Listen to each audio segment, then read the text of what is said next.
Okay. Okay, we'll call this meeting to order. It's 5:30 PM. Ms. Wobes, would you call the roll, please? Yes, sir. Ms. Cordova, Here. Mr. DeWitt, Here.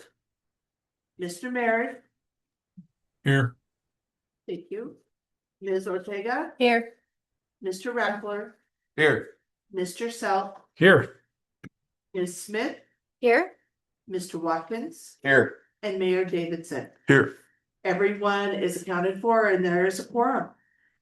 Okay, I guess I should have checked with you guys. Counselor Rackler, you mind leading us in a prayer? Sure. And Counselor DeWitt, you say the pledge, please? Sure. Okay. Everybody stand if you can. Bow your heads, please. Heavenly Father, we come to you this afternoon, once again, throughout our day to check in with you, and we ask that you be with us tonight as we go about the business of our city. We ask that you be with our residents. We thank you for this beautiful day we've had.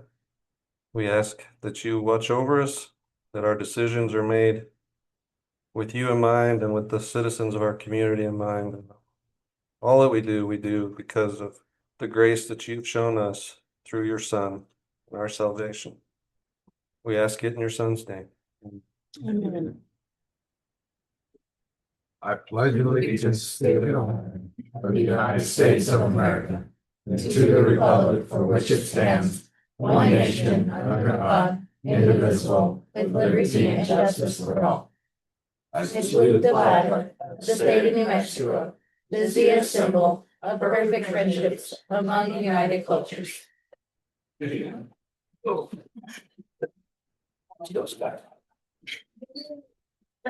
right, we welcome everybody here. Ms. Mitchell, are there any guests attending remotely? Eldon? Okay. I'm not a guest. First item of business is approval of the minutes of the March 17th, 2026 meeting. There was a minor correction to the minutes in the counselor comment section where a comment was initially attributed to two counselors, and that has been corrected. So the chair will entertain a motion to approve the minutes as corrected, please. So moved.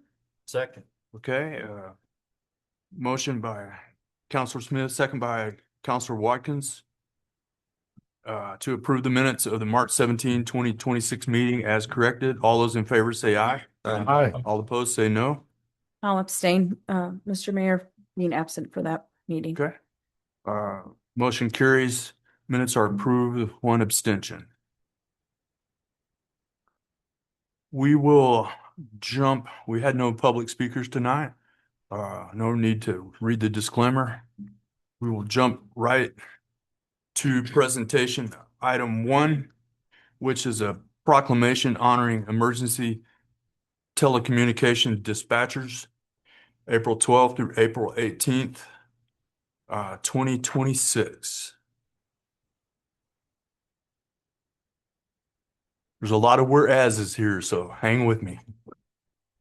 Honoring the emergency telecommunication dispatchers, whereas the second full week in April has been declared National Public Safety Telecommunicators Week by the Senate and House of Representatives of the United States of America, and whereas emergencies can occur at any time that require police, fire, or emergency medical services, and whereas an emergency occurs, the prompt response of law enforcement, fire services, and ambulance services is critical to the protection of life and preservation of property.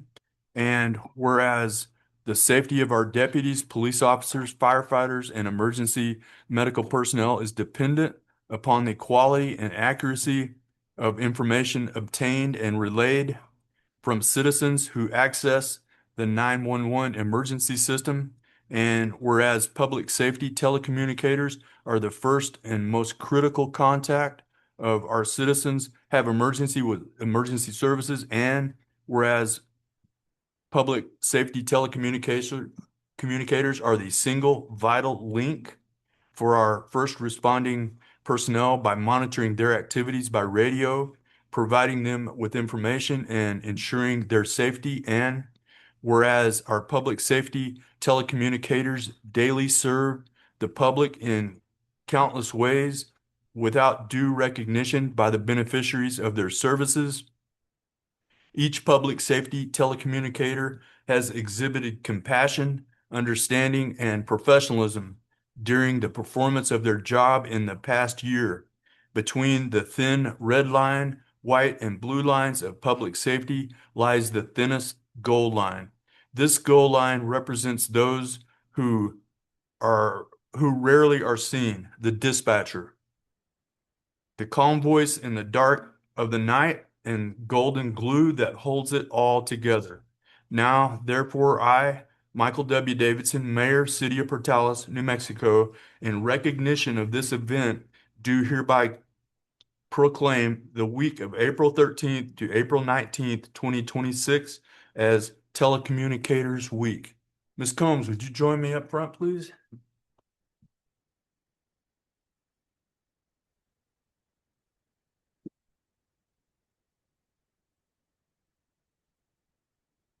We so very much appreciate your service. Yeah, I'm not gonna read this to you. Thank you. Thank you so much.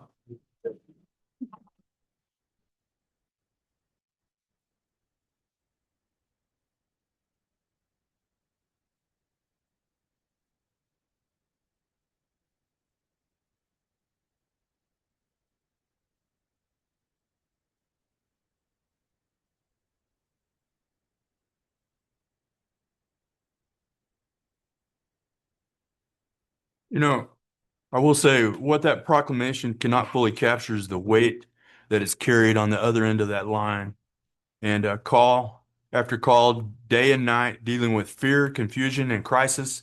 It is your voice that brings the calm and steadiness that makes all the difference. So, on the behalf of the City of Portales, I want to say plainly, we value you and we're grateful for the work you do to hold our community together when it matters the most. So, thank you so much. Thank you. Yes, thank you. Amen. Tonight, we also recognize the following employee milestones. We have Cash Daggett, 5 year service to the Portales Police Department. And we have Ethan Tapia, 5 year service to Portales Fire Department. So I will ask you gentlemen to come forward.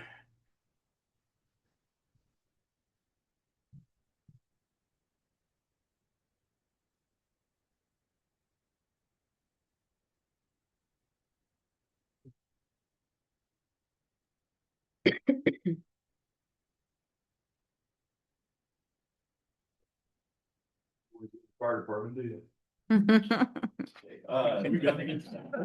Careful. Careful, I answer. There's some trolls. So, we'd like to present you with this 5 year pin and this certificate for your service. And we do appreciate your service so much. Thanks, sir.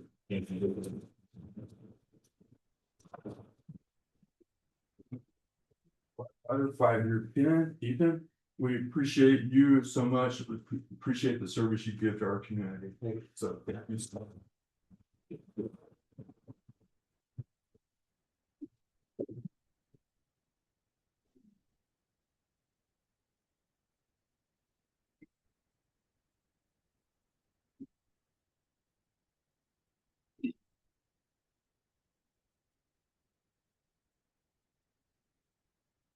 Those are the fun parts of city council. And next, we have a constituent services presentation from the office of Senator Ben Lujan by South East Field Representative Constant Williams. So, good to see you. Good to see you as well. Okay. Thank you. My name is Constance Williams. I'm a licensed clinical social worker and the field representative for Senator Ben Lujan in the Portales office. I was here in January of last year and wanted to make sure that with the new additions to the commission that I came through, gave my introductions to y'all and just make sure that y'all know how we in the office are able to kind of help as you go on this journey of commissioners trying to help Portales in the ways that you do with local government. And so I'm gonna go to the next slide. Just a little bit about me. I'm a Greyhound from Eastern, originally from Texas. I started working for Senator Lujan right before the pandemic, maybe 3 years ago. And so this term has been a lot of seasons of change, a lot of different changes. And so as a social worker working for Senator Lujan, I really do enjoy it because social workers try to help people and try to go outside of the normal scope of assistance, I guess you would say, and trying to really figure out and drill down on what are some of the issues that are happening. And Senator Lujan, being from northern New Mexico, he has, for me at least, opened up so many different opportunities to be able to help people, especially as the pandemic's happened, the changes in administration, all the different stuff. And so if you don't know, Senator Lujan is from northern New Mexico, and he's been on the in the Senate now.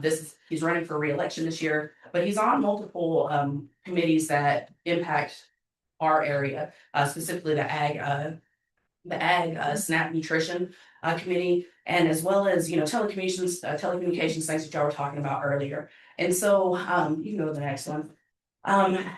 As we do things in our office, there are many different ways that we can help. And I don't think a lot of people realize, number one, that we have a Senate office in Portales.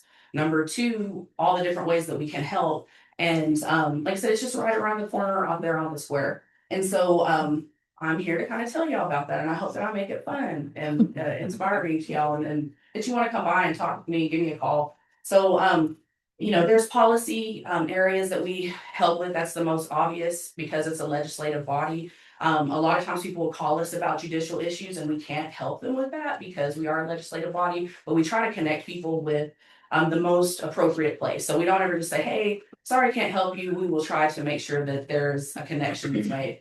And so policy, grant searches, things of that nature. Another thing that we do, Academy nominations. I actually was reading in the newspaper, the Eastern Mexico News, that Tucumcari senior actually got Academy nominations, and it was like the first time in 30 years that somebody from that area had received an Academy nomination. And I really, want somebody from Portales, from Eastern New Mexico. Tucumcari's right there, but Clovis, I want to say, is maybe 4 years ago. And so really there's a lot of tangible ways that seniors here can connect with our office to really help secure their future. A lot of people don't realize that Academy nomination is $100,000 scholarship that they receive, and helps them as they go into their military careers. And having Cannon right here, I know that there's a lot of young people who maybe are in the military by family or something of that nature, have that desire to serve. And so if they are interested, please let me know. And if you know somebody who's a senior or a junior kind of coming in that space, please have them reach out to us. We do outreach to the schools and to the ROTC programs, but not everybody participates on that. So we can go to the next one. Casework is one of the things that I do. So being in a 7-county area, I cover, let's start off with Quay, Curry, Roosevelt, Devaca, Chavez, and Eddy, and Lee as well. So basically the southeast quadrant of the state. And so I do field work, which is going out to local government meetings, different organizations, nonprofits, bless you, things of that nature, but also do casework, because a lot of times from that and different conversations, people may ask me about different things. And so this is just a basic rundown of things that we can help out with. But like I said, we really try to help as much or as little as somebody wants. So passports is one of the fastest things that we're able to really help out with. A lot of people don't know you can, they're like, I've helped people heading out from New Mexico constituents, heading out to Chicago, going to Paris, and realize that their passport was expired. And we work with agencies to make sure that happens. And sometimes in little state, sometimes it's longer, and sometimes we're not successful on things, but we try. So you can go to the next thing. Congressional districts. This is the New Mexico delegation, and a lot of things that we do are as a delegation. One of the things that's really cool, and we'll talk about it later on in the grants part, is as a congressional delegation, they have a grants coordinator that's specific for New Mexico, specific for local governments. and nonprofits who will basically, they'll try to help you find what federal dollars are out there to help you with the projects that you're wanting to start. And so a lot of people may or may not know, but the Senate offices are statewide.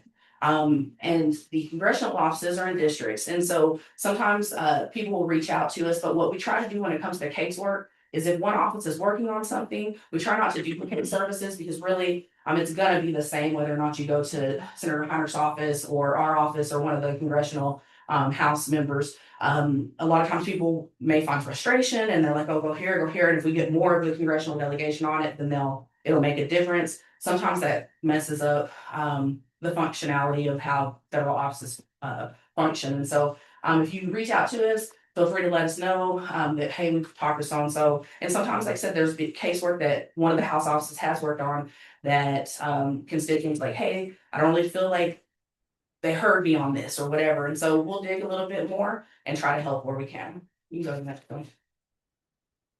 So grants, as I mentioned, we have the grants coordinator. And basically you kind of fill out a form, some of the things that you're thinking about. With the grants process, this last administration, a lot of things have changed and they're going to continue to change. And I think that one of the things that I've realized is that sometimes it's about your the vocabulary that you're using. Certain things that were in vogue, are not in vogue, and certain things that you want to try to get together, what maybe 2 years ago would have been this way, maybe it's going to be a different description with how you do things in that space. So there's these grants resources that are there, but we can also try to help you with that. We help with letters of support as well. And the letters of support, what we try to do is when you have submitted those letters or submitted the grants for whatever you're trying to do, reach out to us, let us know that you submitted those, and then we can try or we will get the letters of support. Sometimes people try to reach out to us before the deadline closes, and generally from the congressional delegation, the process is after it closes, then we try to submit it to the agency secretaries and stuff of that nature, not through the normal just grant entry process because it's not as impactful, I guess you'll say. If you have the secretaries looking at this, it's going to be different than a program manager looking at it. So you go to the next one. When we do casework, what we need is a signed privacy release, a letter describing the concern, and any documentation that you need. Because you don't want the federal government in your business like that, you really want to kind of describe exactly what it is that you want help with. One of the things that I remember starting out on the front end, they kind of were asking me like, well, somebody asked you, if somebody needs help with something, what do you want to help them with? I was like, well, what they are asking help with, not, sometimes we think, oh, well, if we're able to do this, then they're going to love the outcome. And that might not be what they were asking for, right? And so I want to say that her name was Jennifer. She was my original chief of staff, but she said, hey, we were able to get this person, I think it was like $100,000 in back pay for something that was related to their deceased husband. But what they really wanted was like the honorable mention happening on the record instead of like he had been dishonorably discharged. And so there was like, we were able to get that taken care of. But initially, like I said, sometimes it's not about money. Sometimes it's about the principle of things, right? And so what we try to do, like I said, is exactly what you tell us to, whether or not it's going to be Medicaid issues, veterans issues. There's such a range of different things. I want to even say that I'll give a shout out to Excel. We had a constituent call out from Roswell who needed help and their bills were getting overwhelmed. They had gone into a wreck and life had just kind of started piling up on top of them, and I reached out to them and they were able to help them, right? Sometimes that's able to be a success, sometimes it's not, but being able to reach out to community partners, being able to know that there's an issue is really the number one, because if we don't know that there's an issue, then we really can't help. But the only thing that we really can't do is get involved in legal matters, and that's because of separations of power. But even on that, we'll still make a referral out, whether or not it's going to be legal aid, whether or not it's going to be like the bar association or something of that nature, the attorney general's office, like, hey, we can't help you in those spaces, which is what a lot of times people do want. But really, we need a letter, release, bless you, and describing what it is. Whether or not, like I said, hey, there's been a lot of different changes in people's benefits, things of that nature. OPM is a major lag right now as far as the federal agency. People are getting ready to file taxes. They haven't received their 1099s. And it's like, oh my goodness, what's going on? So we try to help take care of that. We know that. For the Privacy Act, basically, if you were helping out and reaching out on behalf of somebody, we would need a power of attorney or a guardianship documentation. So basically, the power of attorney is, when people are, for multiple reasons why they would need that, but we need those in order to legally engage on it. And so HIPAA, if it's a medical issue, will also need a HIPAA release, because again, like if we have to reach out to CMS, for instance, I had somebody who's in the hospital and they're trying to get into long-term care or into rehab. If they can't, if they can't knock on the door through their normal doctors and stuff, there are times when we can appeal to CMS and deal with it through the either health insurance agencies, stuff of that nature. If you're denied in a medical procedure, reach out to our office. We have had plenty of those where we will, like I said, do what we can try to do, because a lot of times people just don't. They get frustrated with things and leave it at that. And we don't want that. We really want to be able to help. And for me as a social worker, part of the casework process, if you're a good agency, you're looking at who's contacting you about what and trying to make it better and figure out those kinks. And if you're not, then you might not worry about those types of things. But program evaluation is something that agencies should be looking at. And so casework helps to inform federal agencies what local people are contacting about. You can go to the next one. Casework outcomes. So these are actually ones that I had worked on, and it's pretty cool. I feel like it's in our casework presentation. Because like I said, one on there, it says it doesn't matter if you're a Republican or Democrat. This one came in during the pandemic. And really, I think that people were apprehensive and still are apprehensive sometimes to reach out to our offices, but we're a public office and it doesn't matter political affiliation one way or the other. If you don't vote, we're here to help serve the public and constituents regardless of any of that. And so for me, when you have set casework successes and people realize that these positions are there for the public good and not for political gain, it makes a difference. And I think that that's how, part of it's the civic engagement part of the world, right? We need to engage government to help it work for us. So you go to the next one. One thing that I encourage y'all to Google and put in their Google alerts as local government is the Federal Register. And basically it's the journal for the federal government. Everything that's happening on a daily basis is required by law to be posted there. And so anybody in the room, please go to the Federal Register and Google some of the things, do a search about it, something that you may be interested in, because they have to, like I said, by law, post stuff on there. Sometimes this is going to be your friend if you want to pay attention to what's happening. Like I said, whether or not it's going to be electric, whether or not it's going to be the Department of the Interior, the Department of Justice. If they want public comment, and they're wanting public comment on specific things, it's going to come out through the public register or the Federal Register. So the next one, please. And that's kind of just a screening. So congressionally directed spending, we have about a week left in our application process. I know I sent out information to our local government about this process, and really CDS is it's been ongoing. They just recently passed stuff maybe a few months ago that certified for last year. It's been an ongoing political tool, I guess, negotiating tool, whether or not they're going to make it happen on different things. But basically it's how you get government local dollars into local projects. And you can go directly from any of the congressional offices. I believe they're also open, like I said, ours is to the 15th. But basically you kind of put projects that you want to have happen and promote in there and see if the committees will pass off on them. So there's essentially the 12 different committees that you would be looking at: Department of Justice. You're gonna be looking at, or Committee for Justice, whether or not it's gonna be commerce, things of that nature.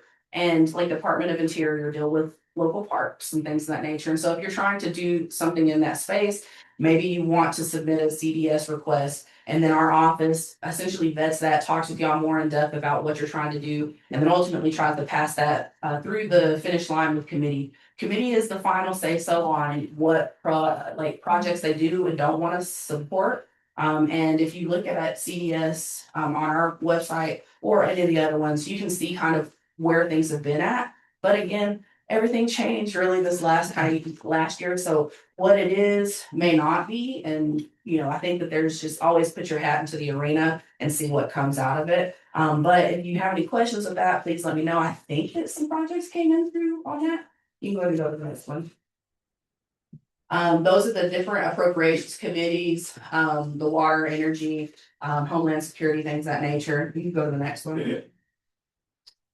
So these are all the different social media handles that our Senator Lehman is on. You can go to the next one.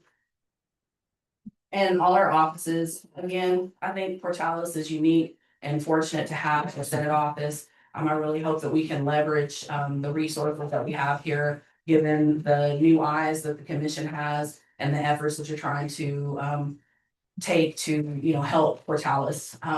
We're opening up a office in Farmington. And other than that, I stand for any questions. Like I said, I'm right around the corner. I'm not there every single day, but give me a call. I'm always answering the phone. I'm in 7 counties, but feel free to stop by or let's figure out something. Thank you. Thank you so much. Does anybody have any questions? Yes. Not right now? Okay, thank you so much. Thank you, Constance. Appreciate it. We will now hear a presentation of annual audit results for fiscal year 2025 by Chris Gardner of Patillo, Brown and Hill LLP. Hello, floor is yours. Appreciate it. Commissioner, what I have here is required communication that we made at the exit conference. I think it was back in January. This year's audit process was a little bit different. Federal government, when it comes to federal funds, we have what we call a single audit that we have to do. And they usually publish, it's about a 2,000-page document, usually in June, July. This year in September, it came out in draft form. I've never seen that in all my years of auditing. And so when it came out in draft form, the AICPA, who basically set standards for auditors, said you cannot finish an audit that has federal funds until this compliance supplement has been adopted. Government shutdown happened. State auditor deadlines are coming and going. So it just became a big debacle this year. Your audit finally was not due until January 20th. It normally would have been done due December 15th. Because of the delays and such, we didn't start getting okay to prints or responses from the state auditor's office until March, mid-March. And we had to upload a certain document to the federal government by the end of March. So it was a little bit condensed. And again, we're here a little bit later than normal, but it's really not the fault of finance or anything. It's just the way things happen this year due to some of the regulations. So with that, we'll go to the next slide. So again, this is just some of the highlights from the exit conference. This first slide is talking about the standards we have to follow because the term audit is thrown out there a lot and there's a lot of confusion. So in New Mexico, not only do we have to follow just regular US auditing standards, it's the top 2 boxes, but we also have to follow what we call Yellow Book standards or government auditing standards. And there's a reason why we have to do that. It's the New Mexico State Audit Rule requires us, but there's good reason. We'll talk about it in a moment. Up top, under regular auditing standards, what we're hired to do is express an opinion on your financial statements. If you look to the top right, we give what's called reasonable assurance. There's absolutely no way we can look at every transaction. So we pick statistical samples, we look at internal controls, but we're definitely not testing every transaction. So the result is you have an audit, I think, in front of you. There could be errors in some of those numbers, but those errors not going to be big enough to change the opinion of the readers of the financial statements. And example I always give, if you're giving that audit to a banker, those errors not going to be big enough to change the banker's opinion on the financial status of it. When it comes to internal controls under those top two boxes, regular standards, auditing standards is, we only have to test one transaction from each significant cycle. So things like cash disbursements, payroll, cash receipts, that's a significant cycle. We technically only have to take one transaction, walk it through, and we met those standards. The reason the state audit rule wants us to do that yellow book audit is they want us picking samples over those significant cycles. In addition, they also have about 20 items in the state audit rule, really mostly dealing with state law, things like travel and per diem, procurement, use of credit cards, that they want us to also pick and test samples. So it's a little bit expanded in our state. So if you look at the bottom left, when we do that yellow book audit, we're not testing enough transactions to give an opinion. What we do in that report is just spell out how we're testing above what regular auditing standards require. And then to the right, we have to communicate results. And you'll see it talks about significant matters. Well, state audit rule changes that also. So they take that threshold and they basically take it down to the ground level. And again, I think it's for a good reason. It's transparency. So commissions like yourself can know, even if we don't have significant matters, what exceptions do we know when we do an audit process? And so they want that communicated out to boards and to councils and to commissions throughout the entire state. And so again, a little bit stricter rules that we follow in New Mexico, but every audit has to be done under those bottom two slides. So if we go to the next slide. This one is probably one of the more important ones. The results of the audit, we issued what we call a clean or an unmodified opinion. I put clean opinion because to me, unmodified really is not a very good explanation, but it's exactly the type of report that the city wants to read. So our opinion states that your financial statements are fairly presented in accordance with the standards we have to follow as your auditors. We go to the next slide. There's two more reports in the audit that are ours. That one on the left is that yellow book report. And as you can see, even with that expanded testing from the state auditor, that lower threshold, we did not have any findings this year. To the right is that federal government. That's the thing that caused us all of the delays this year. So when you spend more than, it was 750,000 for this audit, it's getting moved up to $1 million. But when you spend more than $1 million in federal funds, we have to go through and make sure that you're complying with all the requirements of grants. And there's ways, it's called a risk-based approach that the federal government directs us on which grants to look at. We did go through that audit process.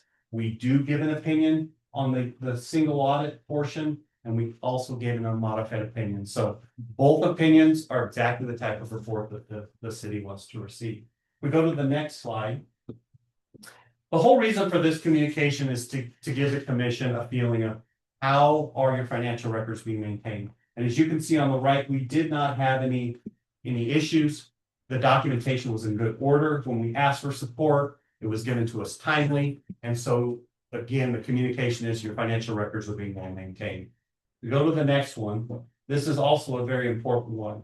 In New Mexico, state law requires you to report to DFA to maintain your books on a cash basis of accounting. That's how you set your budget. That's how you monitor the budget. Well, that's not a part of what we call GAAP or generally accepted accounting principles. So we could not give a clean opinion if we did on your budgetary basis. So every year, adjustments have to be made to get from that methodology of accounting. So your finance department gives us those adjustments. We go through an audit and make sure that they're accurate. So we always are going to have adjustments. But I think the takeaway here is we did not have a single adjustment to the cash basis accounting. So the communication here, I think, for the commission is that your financial records, as you make financial decisions, you should feel confident. Because when we as auditors came in, we did not have to make a single adjustment to that methodology that you're responsible for overseeing. Go to the next slide. The next two slides are really the same thing. If we had disagreements with management, we'd have to let you know. And if we go to the next slide, if there were disagreements or for whatever reason, management went out and wanted somebody else's opinion to contradict what we say, we would have to let you know. And again, the audit would submit, so there's really nothing to rise to the level that we would have an issue like that occur. The next slide, we ended up with no findings, even with the expanded testing. And the state auditor requires to do, again, with that yellow book, we did not have any exceptions as we went throughout the process. Last year, if we go to the next slide, we had think it was 9 findings. We as auditors are responsible for going back and making sure that what management says they're gonna do, that it's done. So we pick transactions to test these particular items. And during our testing, all of them were resolved. We go to the next slide. Here's the last 4. All the issues were addressed and we did not end up with any findings this year. The last slide is just gonna be any questions. Okay, does anybody have any questions regarding this? Okay, I don't think so. We appreciate you. Thank so you. much. Appreciate it. Thank you. Thank you. Job, Lily. Yes. Good job. Save my comments for her section. That's right. Good job, Eliana. So, City Manager Mitten, brings before us a discussion item regarding enterprise building discussion with recommendation from the Finance Committee. Mr. Mitten, you have the floor. Thank you, Mayor. City councilors, City Councilor Merrick, I know you're out there somewhere, wherever you may be. I'm gonna take you all through a couple of slideshows, have some information that we'll discuss, please. Several months ago, when I came on board, City Council gave me a task. I've been doing several things, and one of those things was the budget, learn the budget. Figure it out. Get to know it, it's really. I put that on the back burner for a while there was a few other projects that I want to get familiar with and then dug into the budget. Looking for some of those things that during campaigns, during social media posts, things like that, people were wondering where the money was, where it all went, why it wasn't there. We weren't fixing potholes, maintaining the wastewater treatment plant, connecting affluent water from the wastewater treatment plant to parks, deferring maintenance, not buying trash trucks, and several other things that we're trying to figure out the problem. So when we started digging into the budget and looking at it line by line, we came up and we thought we identified some anomalies and we started to dig into those things. I'm going to talk about some of those, but basically when you run a city in the finances, you have 2 or 3 different types of financial incomes. And one of those is your enterprise funds. Those are the funds that you charge for services. And you want to charge for services what it costs you to provide that service. You want to break even. You don't want to make a profit on it. That's not what we do. But you don't want to end up upside down where you create a loss either. But what we found was over the years, quite some time ago, we needed a rate adjustment on water, trash, and sewer. So the city in November 22, enacted a resolution, voted on it, voted that in to raise enterprise rates, water, sewer, and trash for a 5-year period, starting each one having a different increment. It would start on January 1st, 2023, and then would go up in certain percentages, generally one of them 8, one of them 10, another one 12. But they would continue to do that for 5 years. And they enacted that first thing on January 1st, 2023. And went through the year of 2023, and then for whatever reason, it stopped. Now, it was voted in by resolution that it would continue for 5 years, but it stopped in 2023.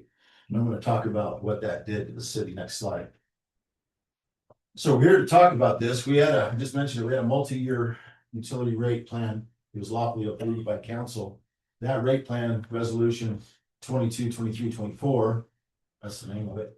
It's still in effect. It's still, for all intents and purposes, municipal law. But for whatever reason, the city stopped abiding by it at one point a few years back. Only the first year of increases was implemented. Subsequent years were not executed. The result is a revenue shortfall. We're operating upside down. We're not getting to zero. We're on the other side of zero, the bad side of zero. And what I'm talking to you about is how to fix this right now. Next slide. Starting from the top, the blue arrow, municipal utilities are set by, the rates are set by ordinance resolution. That's already done. That's in effect. Once it's adopted, those rates stay valid until amended or repealed. That never happens. So those rates that are there, they're still valid. They just weren't followed after 23. A failure to execute the later steps does not repeal or vanquish that resolution. It's still there and it's still in effect. But by not abiding by it, it creates a revenue gap. You're not bringing the money in, so you're not paying your bills, so to speak. You have to get money from somewhere else. Next slide. The city has to fix this. If you don't fix it, if I'm being quite blunt, you go broke. If you're not making ends meet, just like a household or any other business, if you don't fix it, if it costs more to do business than you're bringing in, you will go broke. It's inevitable. The city immediately needs to acknowledge that the city has a failure in execution. Somewhere along the line, we broke ourselves. We didn't bill for that money. Mea culpa. It happened. We have to admit it. But immediately we have to adopt or correct it, and we have to adopt a philosophy and an action of correcting those rates so that we can get to that zero. We have to set the rates going forward that actually reflect the cost of doing business so the city doesn't go broke. And we've got to close that revenue gap. If we don't, we'll get to a point where we can't recover. Next slide. What you can't do as a municipality, you can't back bill customers for missed increases. And what this means is you can't go back and penalize somebody for the past. I can't say, hey, you didn't pay your bill because I didn't bill you, so you're in trouble. I can't impose special catch-up charges or anything like that, or label as past due. Can't penalize people. That's the next one. I can't name it something else to make it sound better. I have to acknowledge it for what it is. And some elections going forward for gaps, which are legal, you're allowed to recover your gaps. But you can't do it in the past. You have to go forward, like these things in future bills. There's reasons for that. If you're gonna increase rates or whatever to get to zero, you have to let people know ahead of time so they can adjust their lifestyle if they want to, or use the service, et cetera, things like that. So you can't do those things. Let's go to the next slide.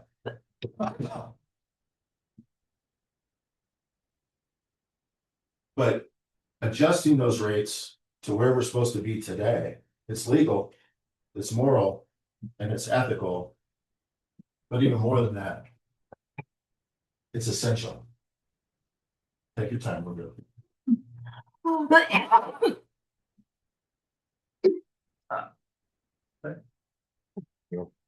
Why?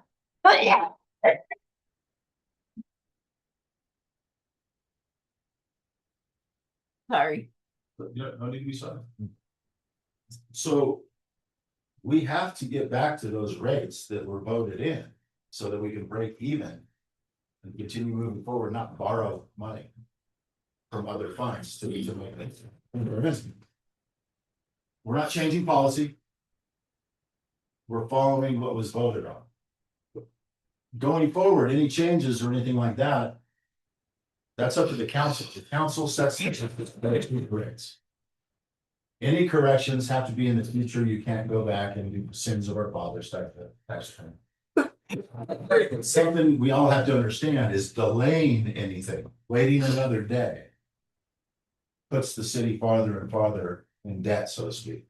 When we're talking about substantial numbers, we're talking about $5,000 a day. We're talking about $150,000 a month. We're talking about $1.8 million a year. We're talking $18 million over 10 years. Types of things. So delaying is not an option. Next slide. Going forward, today, we have to fix this. We have to enact the rates that should have been happening today. We have to do that immediately. Going forward, any adjustments that we need to cover the expense of the city, we should have an independent third party look at the rates, all things considered, and help us identify what it actually takes to run the city and get to zero going forward. That way it's a fair, impartial, third party assessor of these types of things. So it's almost inarguable. Just like you saw an audit a minute ago on our total financial picture, we would like to do the same thing pro forma ahead of time with our rates, so that we have a fair, impartial third party helping us decide how rates in the future should be adjusted so that we cover all our bases. So what's going on now is not an admission of wrongdoing. It's not a reopening of past decisions. it does validate the cost of the service by looking at it and taking a look at the numbers and everything else. But it also helps us support long-term future growth, et cetera, and plan in the future so we know, what it costs to do business, et cetera. Next slide. Going forward from here, letting people know, like I said, we mea culpa, we made a mistake. We need to fix it from here. That's transparency.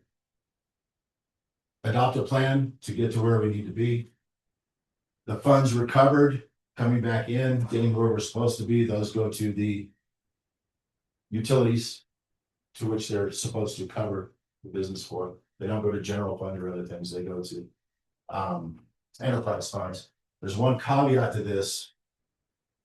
Collecting that gapped income, if you borrowed from another fund, i.e. if your enterprise funds borrowed from your general fund to cover those bills, you can very specifically line out how much you borrowed, when, et cetera, and you can pay that back.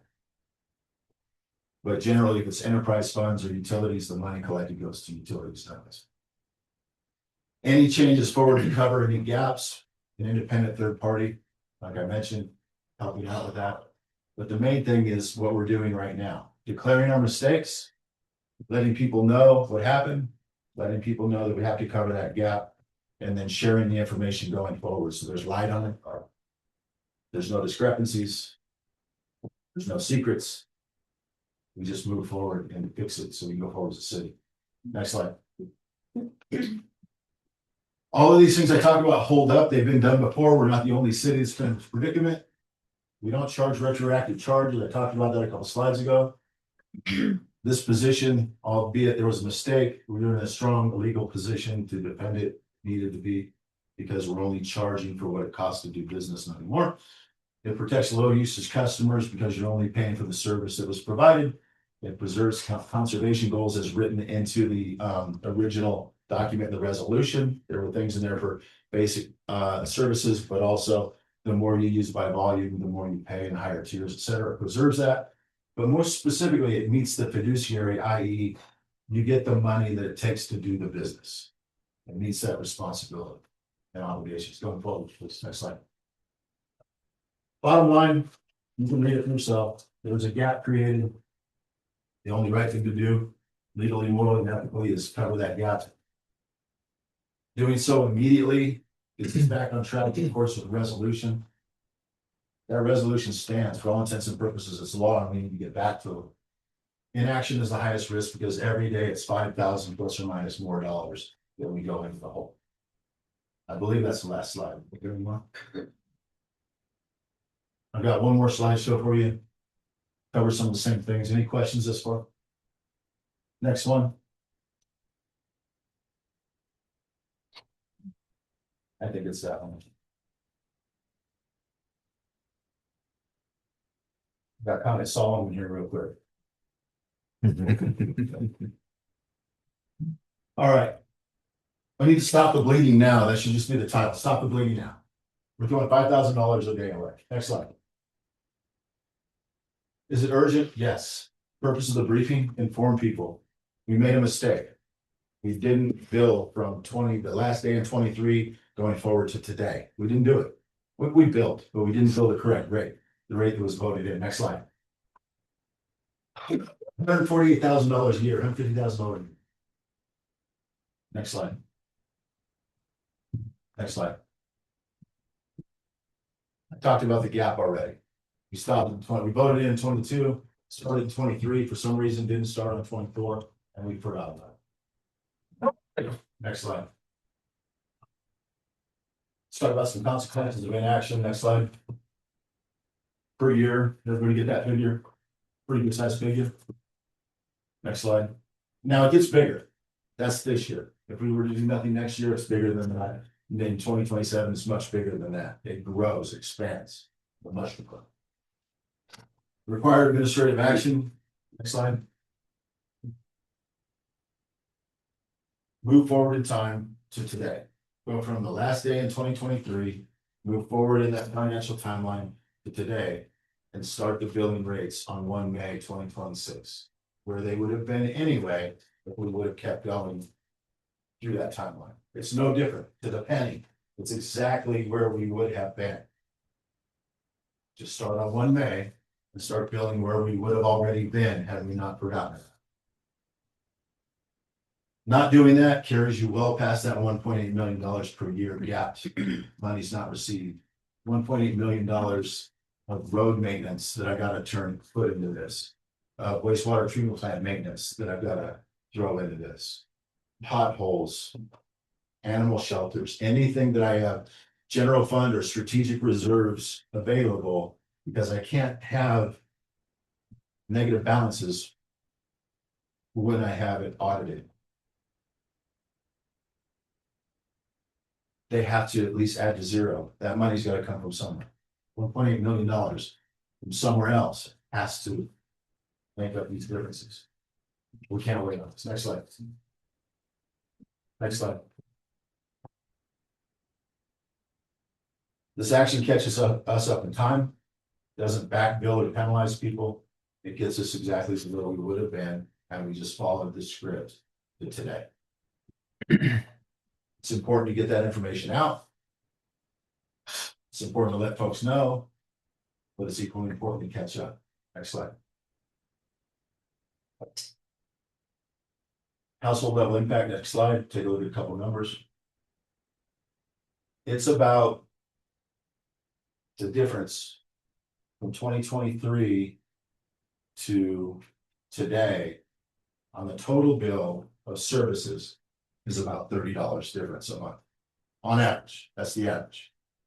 That's water, trash, sewer, the three combined, about $30 difference for the average household. That's all things. That's from the Sultan living in the high hill house on the mountaintop to the grad student living in a trailer paying for utilities. All things considered, that's about the difference, about $30. Next slide. Timing and urgency, bring the next slide up. We already talked about it a little bit. That's per month. We talked about 1.8 per year. The longer we wait, the more that goes up. Next slide. Next slide. This has been done before, tested. It's been in the US Supreme Court in municipalities across the land. Go back and recover monies that they didn't bill for. It's been tested in court and Supreme Court, yes, and municipalities against it. It's happening in New Mexico. It's happening in other municipalities around us. It's legal, moral, and ethical. Just not allowed to charge penalties, extra fees, rename it something else, tack it onto another type of bill, etc. Admitting your fault, moving forward. And this is what we need to do. Next slide. Talked about bottom line before, but let's see what this one says. We've seen that number already. Is there another slide after this? I don't think so. Let me tell you what $1.8 million is real quick, and I just need this in a couple of minutes before we get into questions. $1.8 million in Portales means I can connect each park in the city of Portales to the affluent water system 24 times a year.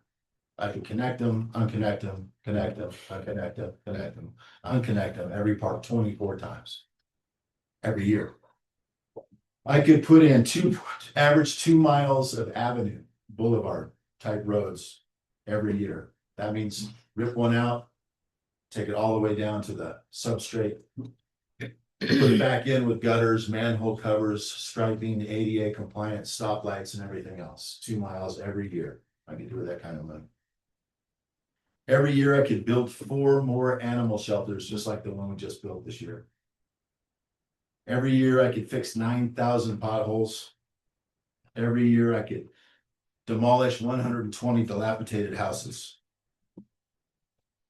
Every year I could buy 6 new garbage trucks. Every year I could buy 5 new street sweepers. Every year I would never have to defer maintenance on the wastewater treatment plant or any other critical facilities or infrastructure in the city.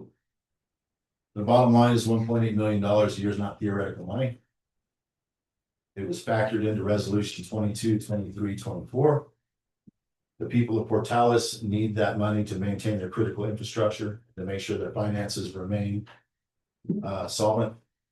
So they can pay their bills, move forward and continue to work on the infrastructure.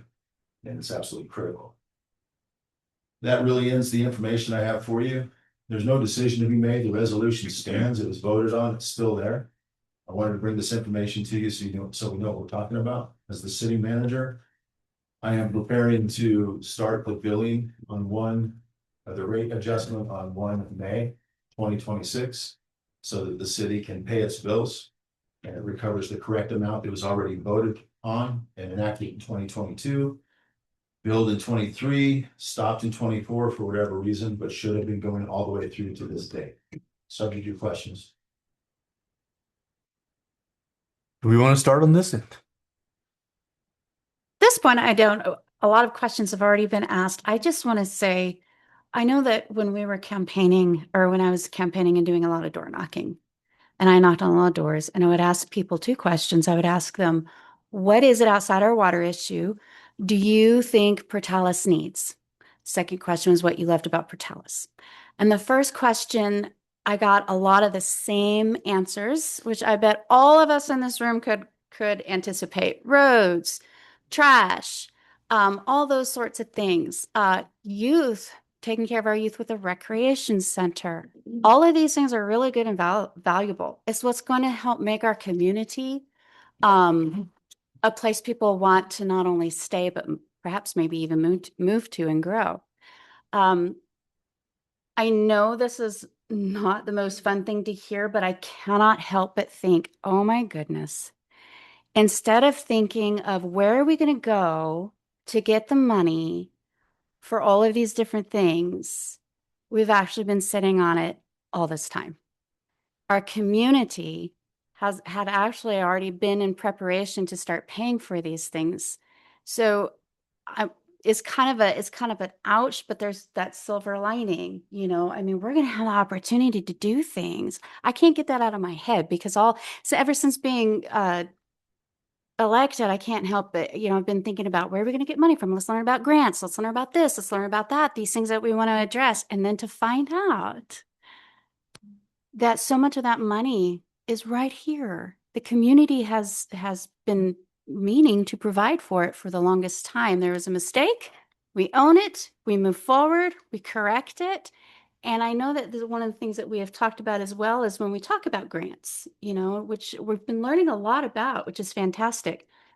If we can go into discussions with grants and seeking grants, and those entities can look back on Portales and say, your finances are in good shape. You're doing a great job. Look here, you even made a correction here. And now you guys are starting to be more self-sufficient. Man, we feel really good about investing here. Or businesses seeing things are getting straightened out here. We are moving forward. We are moving forward, even if it hurts a little bit in the beginning. We are moving forward, and we are building a community we can all love. That's going to draw businesses.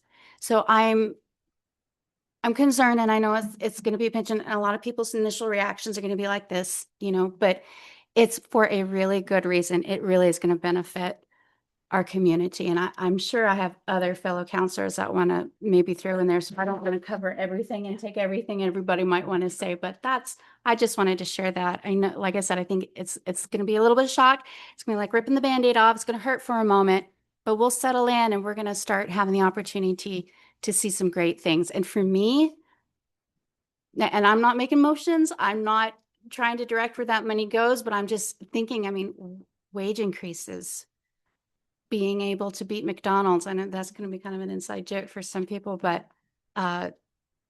being able to pay people for the jobs that they do here, livable wages, something they can be pleased with, something they can take home.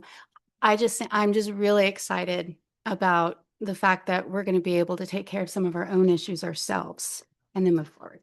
To your point, if I may, Mayor, really quick. This year, in the past year, we were granted monies or equipment, 3 trash trucks and 1 street sweeper. That's about $1.15 million in equipment out of capital outlay. Had we been billing correctly, we could have paid for that and we could have asked for something else. Exactly. Let's don't give them back. No, Okay. thank you. We'll keep it. Okay. Respect. Absolutely. We can build some fun things. Mike, did you have anything you wanted to comment Oh, on? Lord, you never want to follow that. I know. I should have You started. do it to me all the time. The only thing I want to say, folks, is it's unfortunate. I'm on the finance committee. I've been talking about this for weeks now. It's not pleasant, but it is what it is. It was voted in. It should have been done. It wasn't done. I'm just thankful we have a staff that we've finally gotten to a point where we know what's what, and it's kudos to the bunch that have done all this work to get us to a point where we know where we're at. I do want everybody to understand it's not gonna all of a sudden fix 700 potholes the first year. We've got to catch up for what we've messed up for a few years, probably. I mean, it's going to take time. Everybody's going to have to be patient, but we're going to stop being upside down and put ourselves in a Mhm. position to do more positive things in the future. So it's not fun, but it is what it is. Mayor Pro Tem, did you have anything? I do, thank you. I just wanted to commend you for your work on getting the numbers and also you, Mr. Mayor, for doing your due diligence to make sure that those numbers were correct. We had two presentations at Finance Committee that the numbers were aligned with each other. They were come up in different ways, but the bottom line was the number, that $1.8 million a year. We did talk about having a plan to review this thing annually so that this doesn't happen again, because we don't want to come in a shortfall, and we don't have to have egg on our face whenever we're having to go to the community and saying, look, we missed this, but we're going to do better moving forward. So thank you both for your commitment to that and for providing those numbers to us. And as the Finance Committee Chair, this was something that I just wanted to bring up because there was a lot of hard work that was put into it. So thank you.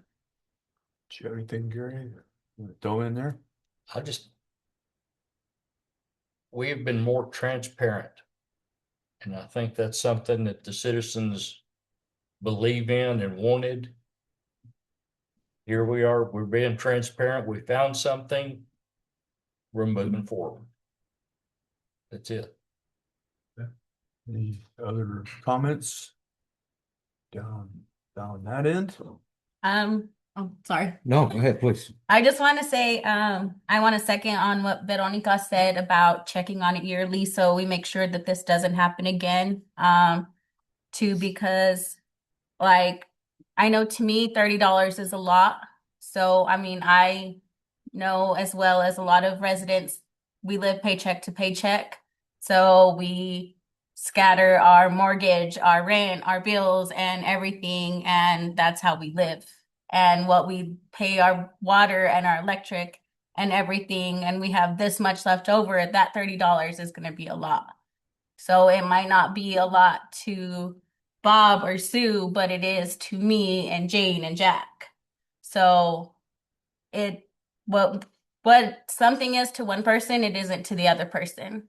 And $30 is a lot to some people, especially in this economy with $4 a gallon for gas, and you have to drive to Clovis every day to work, or you have to drive to DFA every day to work, or whatever it is. So that is a really big inconvenience. It is going to be an inconvenience for a lot of people. I know that.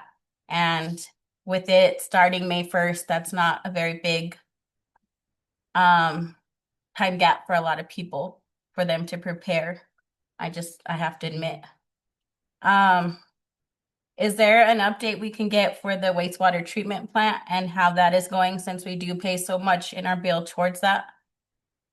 That's not on the agenda right now, but I can put it on the agenda to give an update for wastewater treatment plant moving forward, of course. Okay. Thomas, did you have something? I just,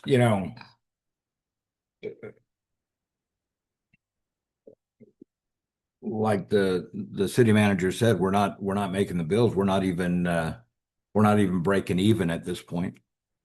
So anything above and beyond what we're doing now is not just going to help us break even, but it's going to be a reinvestment back into our community.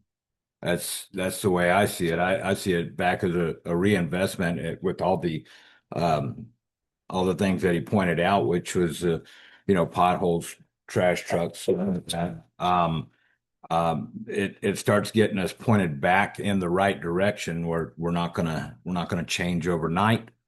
But we're gonna be able to start buying some patch to throw in a hole or get more people on we're short people on in our water department, and I think it's going to help in them areas. I'm assuming, but it's going to be a reinvestment regardless how we look at it, and it's I've heard the term snatching the Band-Aid off, and I think we just did. Now we just got to step up and help get the city back on track. Mr. Merrick, did you want to throw something in here? Yeah. I know it's going to be tough on everybody, but the key points that we got to remember here is that this was enacted several years ago. If everything would have carried through just like it was supposed to have, we'd already be paying this rate. And the other critical thing that we need to keep in mind is we get a lot of our funding from state and grants and different things. And if they start looking at our finances and say we're not solvent, they're going to quit loaning us money.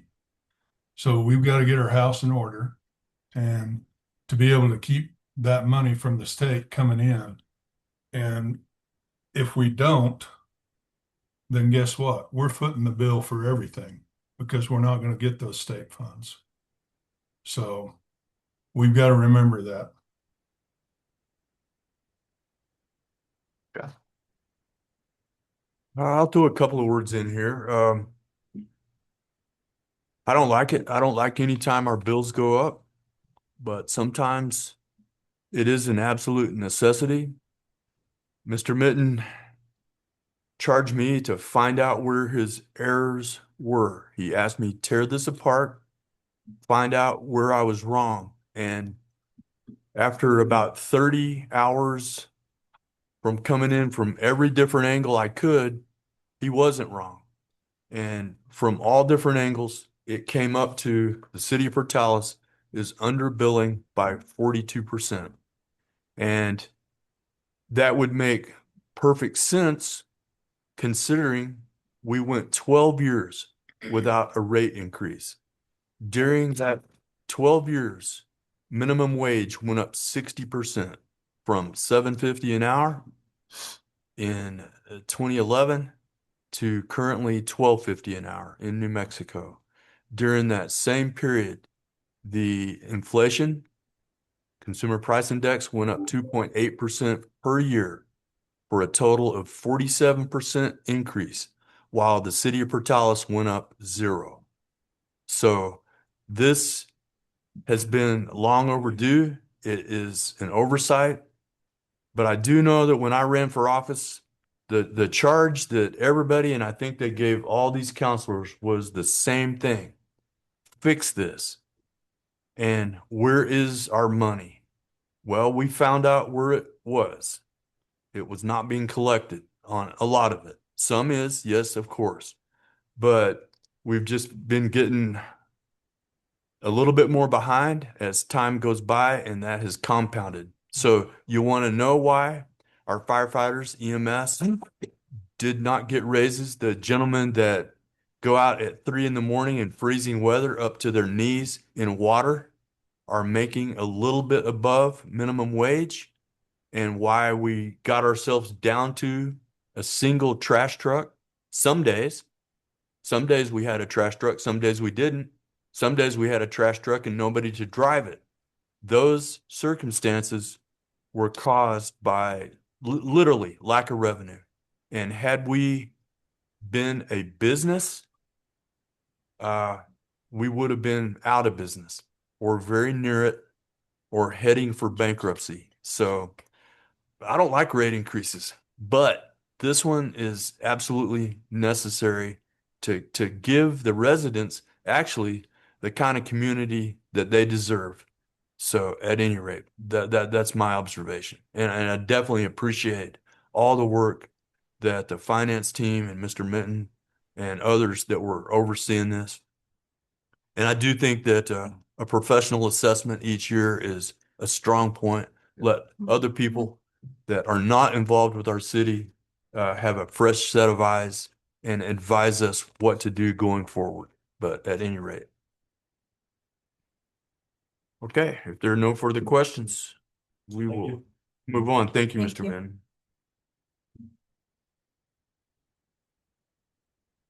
Our next discussion item is from Public Works Director, addressing Councilor Watkins' inquiry as to the status of community fire hydrants. Mr. Gallegos. I want to apologize up front. I do not have a slideshow. So right now, so the water distribution system, we maintain 322 total hydrants. The 2023 flow test showed that 53 hydrants were identified as operable. We fixed 32 so far, so we have 21 inoperable at this time. Inventory right now, we have 14 hydrants in stocks. We're gonna have to find 7. Operational on that side is we have a 3-man crew.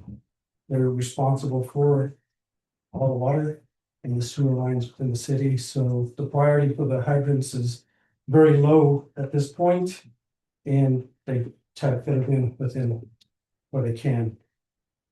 They did come up with a plan though that starting May, June, their goal is to do at least 2 hydrants a month, so we can get the rest of the 21 fixed.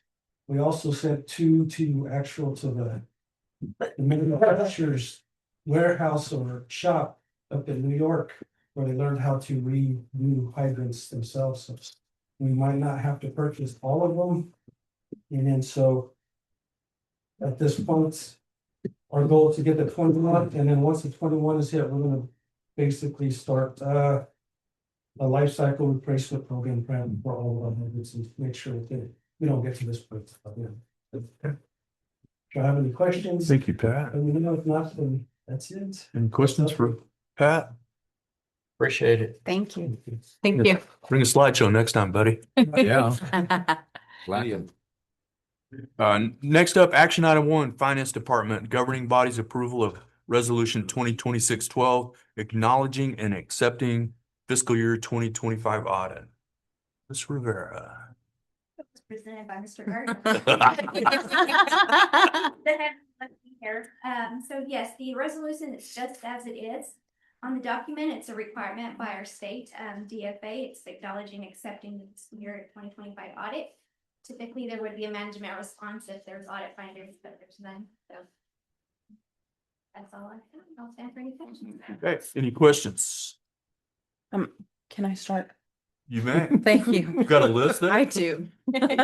So I want to first talk about what kind of task this entailed to go from 9 findings to 0. When Liliana started, Ms. Rivera started with the city, we were our finances were in disarray, I guess I should say. But anyways, it was a big mountain. She climbed it, she tackled it along with our staff, because controls were put into place. We had buy-in from our employees. Our employees took our policies and procedures. They may have liked them, they may not have liked them, but they bought in and they started following them. Those controls are what has put us in the position that we are now, going from 9 to 0. And I love to say that number, going from 9 to 0. Getting this in order in a timely and fast motion was critical for our funding and for our community. So my gratitude to Liliana and the staff is immense, and I just wanted to thank you for that. And I am looking forward to the conference this year, because a state auditor, Maestas, always gives improvement, and I think we deserve to be on that. So thank you to you and to the staff for all that you do every day. Yes, thank you. Thank you.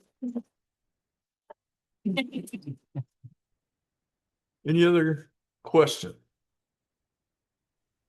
Okay, the chair will entertain a motion to approve resolution 2026-12, accepting the fiscal year 2025 audit.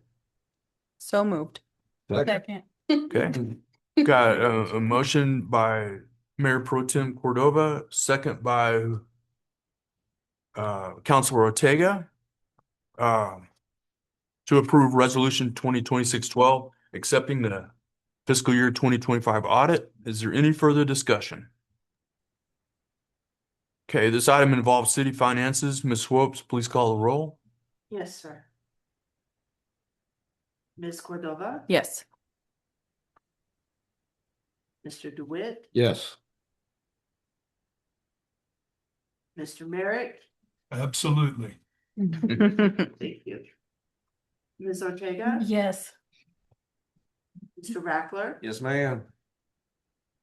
Mr. Self? Yes. Ms. Smith? Woot woot, yes. And Mr. Watkins? Yes. It's unanimous. It passes. Okay, thank you so much. Thank you, Liliana. Pat, we obviously got this in the wrong order, didn't we? You're back up. You made your steps. Public Works Action Item 1, governing body consideration and authorization for the city to utilize Roadway Asset Services LLC for the development of a comprehensive pavement condition assessment. How you doing? So I come before you for the purpose of asking that we be able to contract with RAS to perform a comprehensive pavement condition assessment of approximately 83 centerline miles, approximately 97 test miles of paved roadway using laser-based automated data collection technologies. The scope includes pavement condition index or PCI analysis, consistent with ASTM standards. Verification of payment lists and delivery of a final technical report. RAS will also analyze the collected data using its budget optimization street selector BOSS software to develop prioritized multi-year payment maintenance and rehabilitation scenarios that are financially optimized and suitable for the presentation of the city staff and elected officials, which means they're gonna bring a van with lasers and all that. They're gonna drive every one of our roads and give us an assessment of our roads. I went before the Public Works Committee, when they looked at it, they liked the product. And then they actually requested that we do not only for the roadway, but also get sign and support inventory. So at the same time, they'll look at all our signs, any signs that we need to be replaced or missing. That will be on the report. Curb and gutter inventory. Eventually, I would like to start getting curb and gutter for every street, in Portales, because there's help along the life of that roadway. And then manhole inventories and water valves inventories. And the reason why I thought those were important is we had a water main break and I saw the water guys on their hands and knees falling in the water trying to find manholes or the valve. The water was freezing that day, so it really helped us in that system. So the total price for that, I was able to get it down to $59,998 for this systems. The original cost was $68,000. So. Any questions? Any, I have one. yes, go ahead, Mike. Mr. Mayor, if I might. Which level you had? There were several level options. Which level are we choosing? So the level for this one, we haven't chosen a level on that. This is gonna be for our assessments. This is just the initial. This is initial assessment. I haven't chosen levels because I've actually been looking at OpenGov. OpenGov also has this, but it also. It just doesn't the streets, it does the water valves, the water lines and all that stuff. So I've been seeing how much pricing that at the same time. But OpenGov will also be able to take this assessment and put it into their software. And we could assess it the same way. Now this software just assesses the roads. So I'm kind of looking at that first, was looking at pricing. So I haven't got the software down for what we can use for assessment. So we may have another option. Yes, sir. Great. Any other questions? Does this cover any alleys or anything like that? Not the alleys, just for the pavement. Okay. I didn't think so. Thank you. Okay, so, Mr. Mayor? yeah. I'm sorry. Yes. So, Mr. Gallegos, I'm seeing that on the slideshow, the sidewalks are not included. That was not one of the ones that you said, right? You said Yeah. curb and gutter. the sidewalk, I did this earlier. letter. Okay, I just wanted to make sure. Thank you. And so this is a laser assessment of what we have now. This is not a software. No, it assesses everything that we have. This product will actually be able to tell us the facts and all that stuff. And then off of this data, we'll be able to build basically a plan. So say the assessment comes back and says we're like at 65% PCI. And if we want to be at 90% in 10 years, they'll build a plan of what we actually need to do in that 10 years to get to that point. Okay. So with that information, I can give it and we can help Joe will be able to build better for grants and all that stuff, so we can know exactly what we need. We won't guess on what streets we're trying to do. We're gonna have a plan off of the stuff ahead of time. And so say I leave in a couple of years, the next person will step right up and they'll be right there. For the next one. So, and this would kind of make up for and prevent in the future things that have happened to us where key personnel left and with them left a bunch of knowledge of where these valves were, where these pipes were, Absolutely. and in essence, we had to start over. So we incorporate this and then we incorporate with that other software I'm thinking about trying to get. Okay. Yes, our water guys, so right now, when our water guys go out there, they carry maps. And they have to know them and where's the valve. This we'll be able to get on a computer, tablet, be like, pull my valves and. So eventually, it's gonna be like this with the streets too, and that's what we're talking about today. Okay. It's just like GIS. Mayor, may I? Yes, yes. I think there might be a little bit of gap here in clarity. So this is not, it is software, but it is not software that like we hold and we put on the front of a vehicle. Or something. Exactly. RAS, it's a company, limited liability corporation. They come in with specialized vans, et cetera. They drive around, they laser map out the roads, the cracks and everything else. They synthesize the data and then they put together maintenance plans, forward thinking plans, et cetera. And then we engage with them every year after that. So we get in a partnership with these folks. They've been in Albuquerque and done this, Las Cruces and several other municipalities. So it's more so than just bolting something on to one of our vehicles. It's a team that comes in and this is what they do. And we become we get in a relationship with them and we move forward with them to take care of Fort Dallas. Okay. So the chair will entertain a motion to authorize the city to engage Roadway Asset Services LLC to develop a comprehensive pavement condition assessment. So moved. Second. Okay, I've got a motion by Councilor Rackler, a second by Councilor Watkins to authorize the city to engage Roadway Asset Services LLC to develop a comprehensive pavement condition assessment. Is there any further discussion? This item involves, I had a question. okay, And it might have got answered and I just missed it, but this doesn't lock us into them as a vendor for any repairs or anything. This is, we still have to go out for requests for proposals on Software. bids on Scope. repairs. Scope of work for repairs? Yes. Yes, yeah, that's a separate. Okay.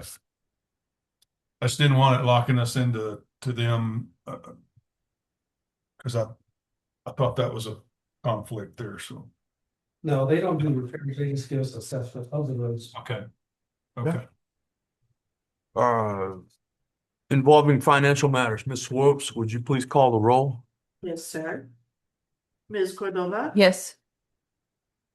Mr. DeWitt? Yes. Mr. Merritt? Yes. Ms. Ortega? Yes. Mr. Rackler? Yes. Mr. Self? Yes. Ms. Smith? Yes. And Mr. Watkins? Yes. It's unanimous, it passes. Okay, Public Works Action Item 2, governing body consideration and authorization for the city to purchase and implement SimSites cemetery management software. Mr. Gallegos? Okay, so background, the city of Portales Cemetery currently manages records through a combination of paper files and Excel spreadsheets. which limits efficiency, accessibility, and long-term data management. Staff has identified a need for a modern centralized system to improve record keeping, mapping, and customer service. SimSites, a provider specializing in cemetery management software, has submitted a proposal to implement a cloud-based records management system tailored to cemetery operations. What this site will do, this one's actually software, and we'll deal with them. The cost of the software for the first year for implementation and for licensing is $20,500. After that, it's a $3,000 annual fee. What they'll do is we'll work with them to map out the entire cemetery, and then we could actually make sure they'll put the plots down, and then the ones that already, if there's somebody buried there, we actually put all the information for that individual there. If it's purchased, we'll put that information. So off of this site, we can actually, somebody could go into the cemetery, pull up the plots, look which one hasn't been purchased, and start purchasing if we choose to. But what it does, it gives us a good software for anybody to use. Right now, it's on the Excel spreadsheet. So if we lose that Excel spreadsheet, we gotta start from scratch and go over. Not only that, we do our senior guy at the cemetery right now, he can retire whenever he wants to. So if he says bye tomorrow, we just lost all that knowledge. So we're trying to put the knowledge into the software that I found right here. I've already spoke with them. With the expansion that we're doing too, as we expand, we can actually update our maps and start being able to utilize SimSites for the Question. Yes. That was my question. Okay. Any other questions down that direction? Okay. Just have one. Okay. I assume this has been vetted, other communities have used this software. It's Yeah, they have a few that I've looked at and stuff, and it just depends on the company and how they use it, because they have different options. So options that I purchased right for $20,500. And I really like this thing because you can actually put up a QR code. You know, it has in the phone, it'll pop this up, the site. You can type in and then take you straight to your loved one. They'll give you a map of how to get there from the entrance and all that stuff. So That's fantastic. yes. And then I've also talked to them about a cemetery work group and had a lot of ideas, like a green space where it's a green burial and then columbarium or That's right. is that what I said? That's columbarium, right? Well, we can add in those little processes into this as well too, once we're ready for that part. Mr. Mayor, if I might. Yes. Yeah, I just want to clarify, if this is only 20,500, this is not really something needed to come. I'm curious why we're voting on it. I thought that was under the budget amount you guys could just do if you felt it was best for your department. I mean, I'm just trying to understand Yep. that We took it, 60,000 thing. yeah, we took it to public works, so we don't get the credit to you guys. And it's great, but I'm We're trying to be curious. transparent as possible. There you go. I mean, Yeah, there it is. That's a good answer. So hey, Good that answer. I can say. Got you. You are so smart. One get on my back. I got you. It is my decision. I just request. Big old boy. I think it's very important for our cemetery. That thing has the potential to become a mess if the perfect storm develops and we have people that retire. Absolutely, they've gone through it once, so I've heard in the past, and that's Yeah. about it. So I don't have to do it again. The good thing with this site too, they've already told us they could take our Excel spreadsheet and use that for most of the work. But I've already told the guys that once we get going on this, if approved, we're gonna double check what. Absolutely. implemented into their Nothing like being one off in a Yeah. graveyard. That's never good. Okay. Chair will entertain a motion to authorize the city to purchase and implement SimSites cemetery management software. So moved. Second. Okay, motion by Counselor DeWitt, second by Counselor Ortega to authorize the city to purchase and implement SimSites cemetery management software. Is there any further discussion? Okay, this item involves financial matters. Ms. Swopes, please call the roll. Yes. Ms. Cordova, Yes. Mr. DeWitt, Yes. Mr. Barrett, Yes. Ms. Ortega, Yes. Mr. Rackler, Yes. Mr. Self, Yes. Ms. Smith, Yes. Mr. Watkins. Yes. It's unanimous, it passes.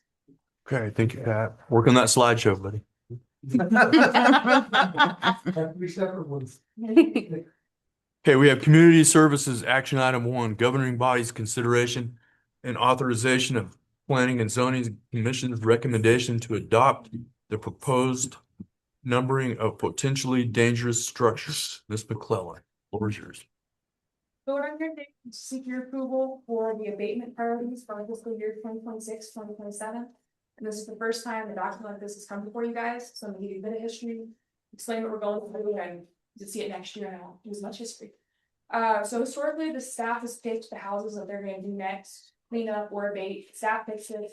First time you guys really see it is when we come to have them there. One of the things we wanted to do was find a better way to take these properties with more based on physical data versus on more verbal reasoning or staff opinion. So we sat down with planning and zoning, and they helped us make a rubric. And that rubric includes things like structural conditions, safety, health hazard, social impact, occupancy, floodplain location, downtown zoning, if it's located along main thoroughfares, accessibility to trespassers, unsanitary and unsafe conditions, and then fire safety and time staff. And so they came up with this rubric, we went back to them, we gave them a list of every property that we think needs demoed, or a structure that needs demoed, and we gave them what we would consider the top tier ones, and they scored them all. We put all of those scores together. In your packet, you'll see the top 14 properties listed 1, 2, 3 based on severity of their scores. We intend to use this list to pick in 2026, 2027, that coming fiscal year, the properties in which we're gonna tackle first. And if one abates, which we hope the owner abates it themselves, then we have our next project in line. If we get through all 14, fantastic, we'll come back again, but I think 14 will keep you this next year. So I'm just here to seek approval. If you have any questions, I'll be happy to answer those. Before we go forward, just a point of clarification. This is the approval of the prioritized list and the numbering. And it's not the authorization of abatement or enforcement actions at this time, right? It's just listing our priorities. The staff still need to follow the proper procedures outlined in the ordinance, legal procedures, allow appeals, all that was going to come forward. Any other questions? Yeah, I just want to say it's a lot of work you did here, and it's very well done. Pleased to see. I'm pretty sure in the last week to 10 days, I saw one on this list that's already been taken down by the University. owners, which is great. Or I assume the owners, because we haven't come before us, so it's great if people will get them off of there for us, then we can come back with a more updated list. But that one was like number 2 or number 3. That went out this week, so it's great. Any questions down here? Mr. Mayor, I have a Yes. question. So since there's only 14 and we have 15 potential, can we recommend? You can modify this list if you want to add things, take things away. These are just the ones that P and Z ranked as our tops. And this is a working document. It's not going to be like set in stone, like something comes off, then we can just keep adding for the next year. Also recognize that a property that's numbered 26, which one 26, burns it. And it becomes much more dangerous. That can be changed. Okay. As long as we perfect. keep using the rubric, we don't want to go back to opinions. Yep. I mean, Right. I think that's important in this Yeah. process. It can't be opinion based. Right. So the rubric was the biggest key for me on this, is that you followed a standard procedure and said, here's, an app one needs reevaluated because it burned again. Fine, reevaluate it, and what's the new score? But yeah. Okay. Thank you. If there's no further discussion, the chair will entertain a motion regarding this item. Make a motion to approve. Second. Okay, motion made by Counselor Rackler, second by Counselor Smith. Should beat you by a split second. To authorize adoption of the Planning and Zoning Commission's recommendation regarding the proposed numbering of potentially dangerous structures. Any further discussion? Okay, this is not yet a legal matter, therefore all in favor say aye. Aye. All opposed say no. Okay, motion passes. Hello, Chief. Portales Police Department, action item 1, governing body consideration and authorization to accept a $5,000 donation from the Rotary Club for the Portales Youth Sports Program. Chief? Yes, sir. Thank you, Mr. Mayor and Council.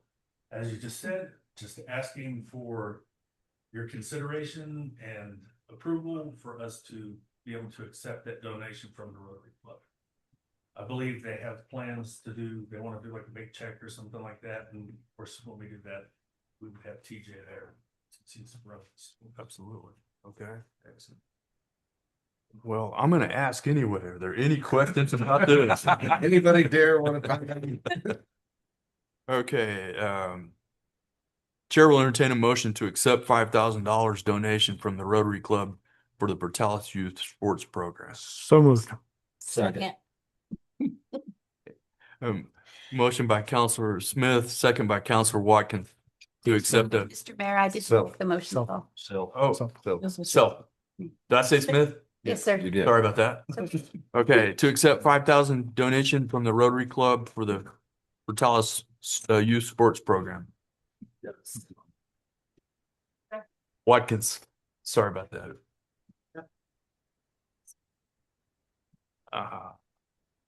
Any further discussion? And this item involves financial matters. Ms. Swopes, please call the roll. Ms. Cordova, Yes. Mr. DeWitt, Yes. Mr. Merrick, Yes. Ms. Ortega, Yes. Mr. Rackler, Yes. Mr. Self, Yes. Ms. Smith, Yes. and Mr. Watkins. Yes. All in favor, it passes. Okay, we have finance grants, action item 1, governing body consideration and authorization for the city of Portales to enter into a memorandum of understanding with Eastern New Mexico University for the installation of EV charging stations on campus. Ms. McVeigh. Good evening, council. So originally, I came to ask you exactly what the mayor has actually said. We were awarded a preliminary award of $770,000, roughly $771,000, in order to put a level 3 EV charging station with 2 ports on it. And what you have in front of you is a draft MOU. And so what I've actually asked tonight is if we can postpone this until we have further information. That's what I'm going to be asking you, instead of asking you to accept the MOU, memorandum of understanding. Okay, this is due to information coming forward in the last 24 hours that have kind of changed the scope of this. Yes, sir. Okay. I will entertain a motion. Mr. Mayor, Yes, may I ask a question? yes, you may. Do we know when we will have all the information by, like a specific date? I don't have a specific date, Okay, but I am looking at hopefully end of next week, early week after that. great. So this is just kind of like splitting the parliamentary hairs here. And I would recommend changing the verbiage from postpone, because you have to have a specific date that you're going to pick it up again. We don't have a specific date. So I think in this case, the best thing to do is to table, because essentially we're saying we're going to put it on the table. And then when we're ready, we have all the information at any date in the future. Any of the counselors can make a motion to remove it from the table and to talk about it again. Okay, I'm going to prefer to not table it because tabling has to take place in the same meeting and postponing can take place in the next council meeting or any date in the future. So tabling is fairly dangerous if it exceeds tonight's actions. So I'm going to request a motion to postpone until the next city council meeting. And there's nothing wrong with postponing from that point forward as well. So postpone keeps this motion alive instead of having it killed because we didn't get to it. Do we have a motion to postpone until next council? I make a motion that we postpone till next council meeting. Okay. Second. Okay. So we have a motion by Mayor Pro Tem Cordova, second by Councilor Ortega to postpone the authorization of the city of Portales to enter into a memorandum of understanding with Eastern New Mexico University for the installation of EV charging stations on campus until the next city council. Any further discussion? Ms. Whoops, do you prefer roll call or voice vote on this? Okay. If you would, please call the roll. Sir. Ms. Cordova? Yes. Mr. DeWitt? Yes. Mr. Merrick? Yes. Ms. Ortega? Yes. Mr. Bradford? Yes. Mr. Self? Yes. Ms. Smith? Yes. And Mr. Watkins? Yes.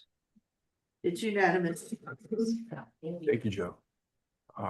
We can now move to the city manager report. I will stay seated, so everybody else will as well. I hope I don't. And I'll try to go fast. So operations and infrastructure, we've been talking about pilot programs with Wells and Blackwater Wellfield. Those are moving forward. So we have a approved contract from the vendor who is going to help us with setting up the instrumentation out in 3 wells in Blackwater Wellfield. I've sent that over to our legal team in Albuquerque for review, and they say they'll have it back in a couple of days. Then we should be able to move forward with that. Water Trust Board on some different issues heard our request to reallocate funds from Blackwater projects to the Lime Street project. They did entertain those. We don't have feedback yet. We should figure out or find out pretty soon what the outcome of that was. South Avenue K reconstruction project on one of the roads, South Avenue K road, actually. It passed through the federal funding hurdles, and now they're relooking some of the deliverables on our end, which we got those into them, and then it should go out to bid pretty soon. I'm meeting with a couple different vendors to discuss water-related projects and metering initiatives. We know we're putting some out in the well field, and we're now starting to look at the concepts of metering at the residential level to go full spectrum metering so that everybody gets what they pay for and they pay for what they get. We're getting some feedback on our advertisements for city attorney full-time employee. So you should see some requests to be involved with interview processes pretty soon. So that's very positive. City councilors, department directors are invited to ENMU Blackwater Draw Museum tour to focus on the deeper understanding of the Blackwater Draw archaeological site and the importance of the Clovis people to the region's history. That's on April 9th. What time is that? 1 o'clock, yeah. So look forward to everybody being there as much as applicable. Community outreach efforts continue through multiple town hall meetings that are covering lots of different topics. You've probably seen some of them on the schedule. Cover some topics between now and the next city council meeting. 14 April, Portales Municipal Airport public information workshop. On the 15th, there's a utilities rate town hall at the amphitheater, and that is at 6 p.m. The next day, 16 April, City of Portales Infrastructure Capital Improvement Plan Town Hall meeting at 5:30 here in the Memorial Building. And then 20 April, there's an animal control town hall meeting at 5:30 p.m. Yam Theater. Subject to any questions? Yes, ma'am. I do. I had the town hall meeting for, what did I just do? Or the animal control on the 16th, not the 14th. Did I say the 14th? And it's, 20th is the animal shelter, innocent, 20th? Yeah, the animal control is the 20th, and then the one that you said for the 14th for ICIP, I have that on the 16th. 14th should be the municipal airport public information workshop. Okay, The 15th should be utility rates in the future, what we just discussed this evening. The 16th should be ICIP and the 20th should be animal control. okay. Does that sound correct? I might have read the wrong line, I don't know. More? What's on, and then the ICIP is on the 16th as well? Oh, how fun. From like 4 to 5 and 5:30 to. Okay. So airport's on the 16th. Maybe 1600. Okay, got it. Yeah, thank you. Subject to additional questions? Okay, I'll be followed by. City clerk. We're getting closer to choosing a person who will be our records clerk. I want to remind all council to hang around afterwards because you've got to sign the resolution. So it's very critical that we get that done. And I'm gonna hand the. Let you get it off. There we go. Good evening, council. So for an HR update, last time I came, we were at 1 of 2 staffing, and I can proudly say that we are at 2 of 2 staffing. We were able to secure an HR executive assistant who is present in the room. We were able to obtain Ms. Vicki Wilhoit. So now we're able to hit the ground even faster with all the things that are coming in. We're staying busy. The state had changed open enrollment, which usually fell in October to April. So right now we're in open enrollment. Didn't get as much information as quickly as we normally did since they changed it in the new fiscal year is what they're attempting to have it fall on. So it kind of made a different pace for us and the staff since we haven't done it like this before. So on top of having a new staff member, open enrollment, potentially 4 new employees getting conditional offer this week, and I'll let the other departments talk specifically about their staffing. HR has been staying really busy with everything going on, but we're really happy to have the extra support from Ms. Wilhoit, and just looking forward to everything that we're able to do now with 2 people instead of just the 1. Thank you. Welcome. All right, it's my stats week, so I've got. In the month of March, the adults had 2 programs with 17 attending. Young adult had 6 programs with 38 attending, and the children's had 15 programs with 750 attending. So the total was 23 programs with 805 attending. And I have to admit that a big chunk of that was the Read Across America. There was 388 students that came over the course of the day and 136 at the party that afternoon. For our circulation stats, we ordered 259 books this past month. Checkouts, we did 2,613 physical items and 571 electronic items, and we issued 39 new library cards. The Parks Department came out, they did a fantastic job for us and poured our concrete slab, and then they assembled the storage shed for us. They even anchored it down so it won't blow away on us, so we'll have that. We're doing a landscape refresh that should begin soon. They're going to come through and refresh all of the xeriscaping, and then pick up some things that need new rocks and things like that. We'll have some turf so we can have a little bit of green space to do some things outside. The Methodist Church had contacted us because they have a group that meets that does prayer shawls that they give away, and they were hoping to get some more people in their group and not necessarily make it a church group, but where more people could be involved. So they are starting to meet at the libraries on Monday from 10 to 12. We're going to call it Needle in the Stack. So if you do any kind of granny hobbies, and I'm all about it. So if you've got handiwork you want to come do, you can crochet, you can knit, all those kinds of things.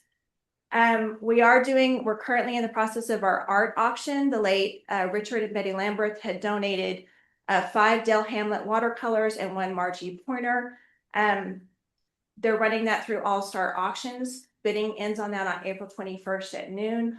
All of the paintings that will go towards the library are on display at the library right now if you're interested to come look.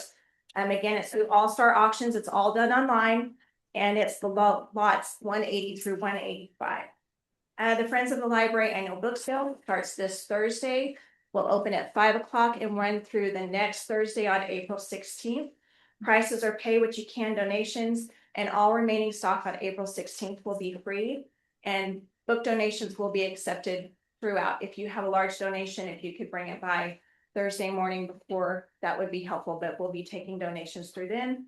And then the By Talent Bloodmobile will be at the library on Thursday, the 9th also, from 11 to 2. All of the appointment slots are full, but they are accepting walk-ins. And that's all I have. Thank you. So just for kind of a staff report, last time I was here, I had 4 openings. We filled one of those and the other 3 are going through Ms. Jenna, working on getting those people who have been selected and are going through the hiring process fingers crossed. For the 2 town halls that Mr. Mitten discussed, I was just going to cover kind of what they are, so you know if you want to come or not. So the Animal Control Town Hall, we are going to go over ordinances that the city community may want to see our city change. But we've also invited our Roosevelt government counterparts, because we're going to be discussing the possibility of the city providing animal services to the county. And then the airport is an actual workshop. We're doing our airport layout plan, which we do about every 5 years, saying the developmental plans for the airport for the next 5 years. We're almost done with that. So the engineers who are doing it are going to come show what those plans are and how they got there. So if you have any interest in that, please feel free to show. Okay. In the finance department, we haven't had any changes since our last council meeting. We continue to actively manage and support the ongoing projects and grants, making sure that those are timely in compliance and requiring all the financial requirements. We are preparing for the upcoming fiscal 2027 year budget. So we're focused on finalizing that budget for our upcoming April 27th and 28th budget workshop with the council and the finance committee.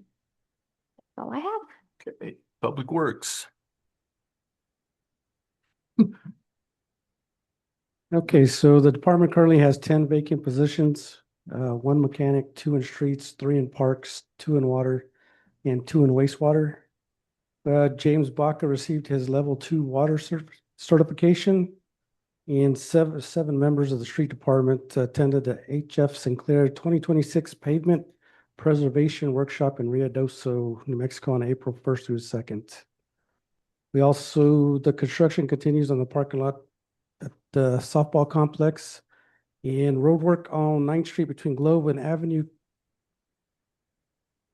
9th Street between Globe and Chicago, is completed, and so is 18th Street, the little project we did on there. So those 2 are completed. I actually had the wastewater treatment plant on here. So wastewater treatment plant, right now, we're working with engineer CDM Smith for doing the corrective action plan. That plan should be completed by mid-May at the latest. So at that point, we'll know which direction we need to go with that. But at the same time, parks and water crews are working on plans for hooking the reuse water into the parks. So it's an ongoing process, but hopefully by mid-May, we'll know exactly where we're at. Okay. I'm happy to say we are currently fully staffed. I have my last and 10th employee starting on the 15th. We're super excited about that. I have my 1 dispatcher that was on FMLA coming back tomorrow. Also excited about that. One of our dispatchers will be attending the Telecommunications Academy the end of this month, April 27th through May 15th. So we'll only have a couple more that we need to get certified. Two of us will be attending a human trafficking conference, April 27th and 28th. And then we do have several other trainings coming up in May. Our March numbers, we processed 1,759 calls for service. And in the month of March, we took 2,647 calls into our center.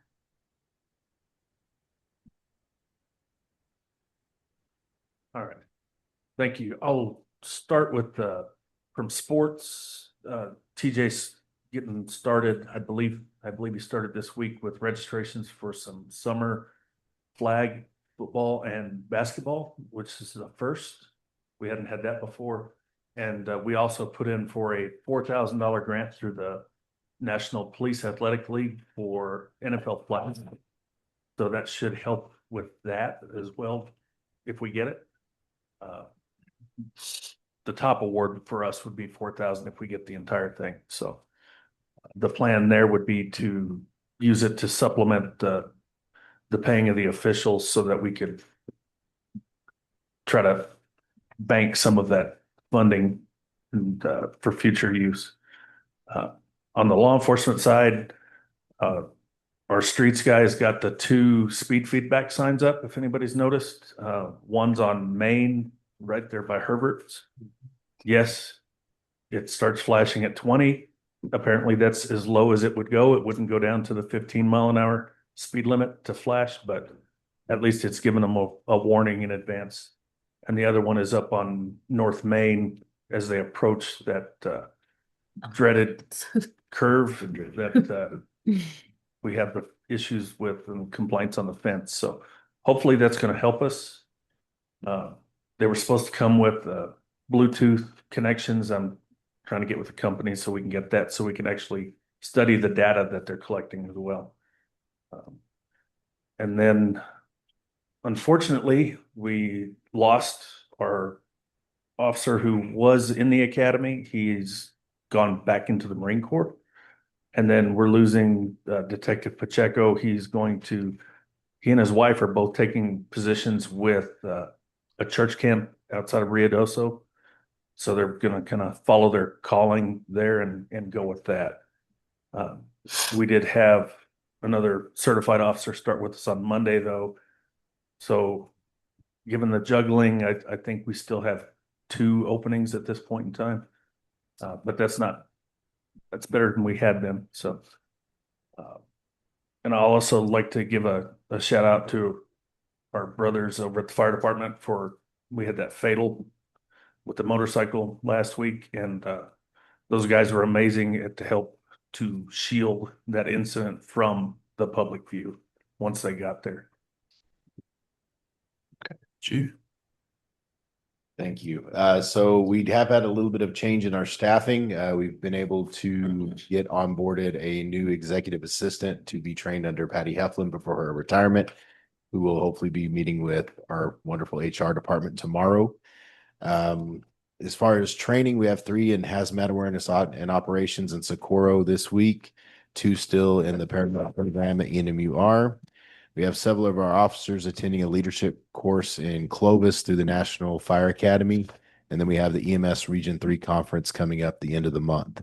We have 10 of our 11 fire apparatus in service and 5 of our 6 ambulances. For the month of March, we had 269 total calls, 84% were EMS, 16% were fire. 75% were inside the city limits and 25% were outside, with an average response time of just under 13 minutes. We received notice since the last council meeting of a grant that was applied for. That was a little over $93,000 that will reimburse things that were purchased for our new firefighters that were funded through the Firefighter Recruitment Fund. So once that grant agreement comes in, that'll be brought before council. Relatively quickly, I'm not going to promise very quickly, I'm going to give council an update on the fire that took place last week. So at approximately 15:04 on March 25th, your fire department was dispatched to a reported structure fire located across from the local hospital. Initial callers described visible flames and heavy smoke coming from a large industrial facility, signaling a rapidly developing incident. C-shift personnel from stations 1 and 2 began the response with 6 apparatus, staffed with 8 personnel. Within 5 minutes, they arrived on scene and were met with a significant fire and significant conditions. Battalion Chief Randy Soto established operational command, while I implemented a formal command post and staging area. Law enforcement quickly assisted with traffic control and scene security, helping to stabilize the environment as operations intensified. Before arrival, it became clear that the scale of this incident exceeded available on-duty resources. Therefore, at 15:08, off-duty personnel were recalled and mutual aid was requested from multiple surrounding agencies. Additional engines, tankers, aerial apparatus, and specialized resources were mobilized, along with emergency management support. In total, your fire department responded 12 units with 17 personnel, with the final unit arriving at 31 minutes after the initial tow. Mutual aid partners contributed an additional 17 units and 31 personnel, with volunteer response times averaging approximately 71 minutes. Through coordinated and sustained efforts, the fire was brought under control in approximately 5.5 hours after dispatch. Operations extended well beyond initial containment. Portales units remained actively engaged on scene for approximately 26 hours of continuous operations. During this time, personnel and units were reassigned as needed to maintain service coverage, handling 4 additional calls for service on March 25th and 7 more on March 26th. This incident highlights several critical factors: the importance of adequate initial staffing, the direct relationship between response time and fire growth, the operational strain placed upon personnel managing concurrent emergencies. But despite these challenges, crews successfully contained the fire, mitigated hazards, and all occupants safely evacuated prior to our arrival. The cause of this fire remains under investigation, with final determination pending from the New Mexico State Fire Marshal's Office. But I'd like to extend special recognition and thanks to Portales Dispatch, Portales Police Department, City and County Emergency Management, City of Portales Public Works personnel, New Mexico State Police, New Mexico State Fire Marshal's Office, ATF personnel, Dairy Farmers of America, Roosevelt General Hospital, Roosevelt County Health Council, McDonald's, Courthouse Cafe, Legacy Church, XL Energy, New Mexico Gas, Eastern New Mexico News, R&J Services, our city manager, city council, Mayor Davidson, and the New Mexico Environment Department Hazardous Waste Bureau. Much appreciation is extended to our mutual aid partners, Clovis Fire Department, the volunteer departments from Elida, Arch, Floyd, Dora, and Kazi, as well as Eddy County Fire and Rescue. Next, I would like to express my gratitude to all Portales Fire Department personnel, both on duty and off duty, and including our support staff for their professionalism, dedication, and resilience throughout this complex and extended incident. Above all, my appreciation, gratitude, and respect are extended to the families of all first responders whose continued support by sharing your loved ones makes this service to the community possible. And if any of council would like me to sign them up on our phone dispatch system, let me know. Thank you, Chief. Okay, Chris, are you reporting or? Okay, so the staffing, no changes in IT. We have a rough draft of the AI answering system. Several staff have been testing it out. If you're interested, I can send you an email and you can put it through its paces. It's a very rough draft, but we keep working towards a perfect goal. On April 20th, we will be doing a SIP trunk basic cutoff. Our provider, it's basically for our phones, it's our connection. The provider who has it right now is no longer providing that service. So on the 20th, we're going to cut over. There may be like a minute or two delay. We're going to get the information out to all the public so they know, just in case. We're hoping for a very smooth transition. We're in the process of working on refresh of the webpage. We're 3 weeks in. If anybody's interested in helping with that too, you're more than welcome. We are in the process of updating the City Hall conference room. We are also upgrading several servers and working on power for some of our smaller IT rack rooms. And March was a slow month. We only had 942 tech tickets. Okay. Counselor comments. Let me shake it up here. Counselor Watkins. Nothing right now. Okay. Counselor Smith. Oh, I have a few things here. I just wanted to, Ms. Swopes, this would probably go to you. One of the clerks at Magistrate Court, recently the business that I work with, we don't always, anytime you go to court, it's not usually for a good reason except for weddings and adoptions. So we weren't there for the greatest reason, but we were having to filing and be able to go to court. And my boss went down to file at our Magistrate Court, and she came out with glowing report of how wonderful it was to work with the clerk that helped her. I don't have her name, but I have her face, so I will visit with you later. I would hope that you can pass that along to her, that she said that she was so easy to work with, made everything pleasant, and she just really wanted to let me know how wonderful that experience was at the Magistrate Court. So thank you, and I'll let you know who to pass that on to soon. And then also with the water department, I have to go in there several times, and every time I've gone in there, and this is way before I was even a city councilor, always treated with such respect, such kindness, always smiles. When I happen to be in there and they're dealing with difficult customers that are having a bad day or they're upset, they're always calm and very respectful. So I thought this would be a good moment to kind of send a shout out to them because I get to see it firsthand how well they work with those situations. I'm glad you said it, Chief Kathy, but this is something I had written down. I really wanted to thank the families of our first responders, just like our, and as well as our, and our military service people. They're the ones that are definitely facing the fires and chasing the bad guys on both sides here and abroad. But sometimes it's easy to forget about the families. I got to speak to some of the families again when I was campaigning, but when we visited about some of the things that were concerning them as families here in Portales. But anytime you see family and you tell a first responder, thank you for your service, please also consider extending that to their family as well, because they share those family members. And you can't imagine what it'd be like to know your husband or your wife is going out in a very difficult, dangerous situation, and you're praying, hoping they come home. So we need to thank them because boy, they make them wanting to come home so that they do a good job so they can come home. I just want to tell you, Mayor Pro Tem Cordova, I love how you pay attention to things. I love how you're so quick to recognize and acknowledge good work, attention to detail. I'm always looking over to see, oh, she's got several things I need to learn from this lady. So I just want to tell you, thank you for everything that you do to make sure people are recognized and thanked. That's very uplifting for our community. Mr. Gallegos, please tell Mr. Mendoza, thank you for all the information he collected for us so well for the fire hydrants. I noticed on there that he had, in a note that he had collected that. Please, if you wouldn't mind, send him my thanks and our thanks for all the work that he did to do that. It doesn't go unnoticed or unappreciated.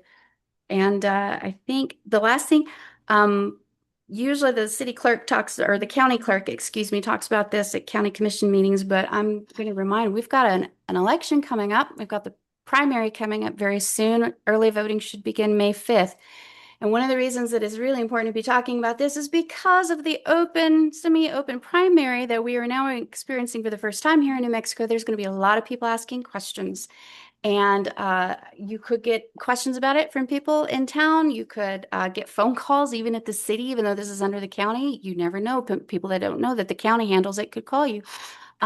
So we're going to have to really be equipped with the information so that people understand what to do. Independents are going to get to vote for the first time. So there's some things that we need to be equipped with. Once we get our website going, I think it would be great if we have that information on our website or putting out on Facebook every once in a while, because I guarantee from experience, nobody's thinking about that. Dean or Ms. Councilor Ortega can attest to this. Nobody's thinking about this until the week before.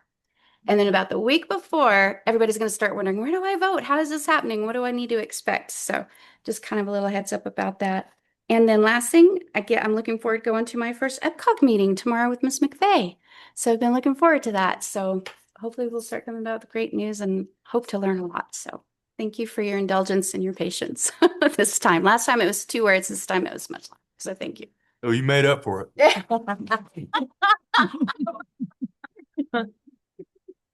Thank you. Turn over your time. Counselor Merrick. Nothing. Okay. Can't follow that, can you? See each other. Counselor DeWitt. I'd just like to reiterate on the price increases, I mean, I think if everybody looks at it as a reinvestment back into our community, I think it would be a much easier debt to handle.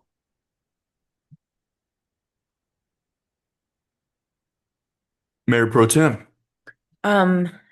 Few things. I just wanted to remind everybody about the United Way banquet that is happening this Thursday. There's still time to get your tickets if you want to attend that banquet.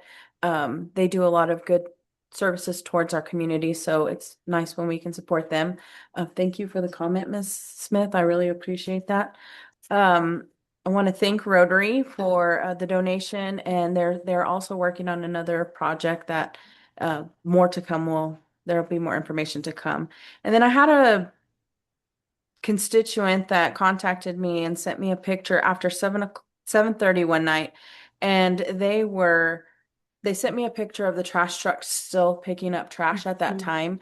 So I just want to extend that gratitude from the community, knowing that our trash trucks are running well after 5 when they should be home with their families. So thank you for that.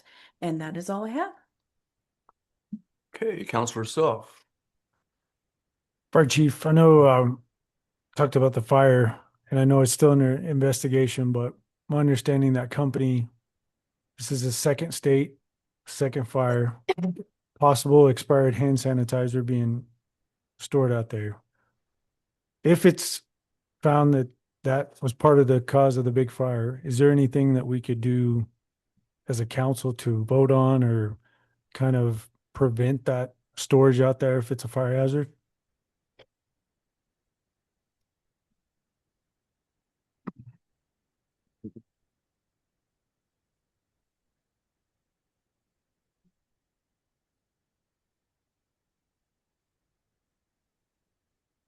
Okay, understand. Thanks for all your work with it, your staff. You had 2 staff members get heat exhaustion, is that correct? One volunteer, one of our personnel, and both. Okay, Excellent. Great. Excellent. Great. that's it, Mayor. Okay. Counselor Rackler. I'm good. Okay. Counselor Ortega. I would just like to say sorry for being sick and thank you to Mr. Mitten, Liliana, and Mr. Davidson for all their hard work they put into finding this big mistake, and hopefully we get the ball rolling with these new hikes that we're going to do with this new price change and get the ball rolling. And just thank you to our team and thank you to the fire department for everything that they did with that fire. Okay, say your comments.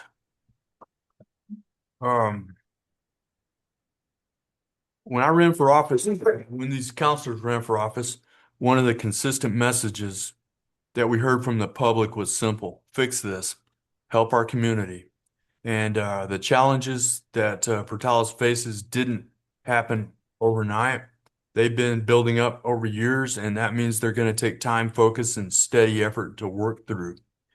The vote was for change. It was also for transparency, whether the news is good, bad, or ugly. And the truth is, our community has had a little bit of all three. I want to share something I witnessed again this past week. I see it often, but this time it stood out. Hour after hour, this administrative team working through issue after issue, skipping lunch, staying late, stepping out to get a break, coming back in, doing whatever it takes to keep things moving forward and to find our solutions, find solutions for our hometown. Not everybody gets to see that level of dedication behind the scenes, but I do. I see it, I live it, and I want it clearly understood. It is appreciated. And judging from what I hear every day, folks are starting to see those results where it matters the most on the streets of our community. So thank you to everyone for those things. You know, some of you may have a really hard time believing that I'm 70 years old. But one thing. It came from that way. That way? Okay. That was a test. One thing that has stuck forever in my head are the Dr. Seuss books I read as a child, and I read all of them. I do not like green eggs and ham. I do not like them. Sam I Am is burned into my brain decades later. That is the power of reading. It stays with you. It shapes you. It follows you throughout your life in ways you don't even realize at the time. This week's Mayor's Appreciation goes to someone that changes lives every week. Every city council meeting, her report is this department is fully staffed and running smoothly. And that would be our library director, Tana Luscombe. So I'm giving you an award this week.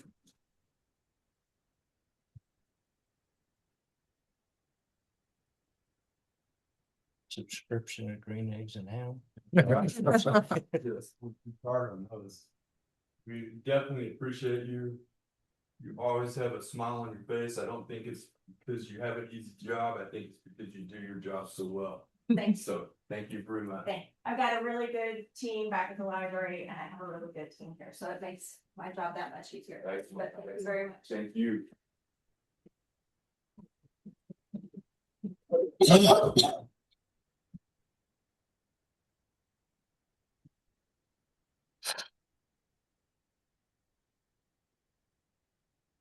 When I first took office, I reached out to a lot of the boards and committees and asked members if they wanted to continue serving. And I got a number of good responses. Sure, okay, people willing to step up. But when I talked to the library board, they were a little bit different. They were like, please and absolutely, and don't take me off, please. So every single member without hesitation made it clear how much they love serving in that role. So that definitely tells you something about what's happening at our library. So with there being no further business, and I've been getting in trouble for not smacking this deal, so this meeting is adjourned. That's how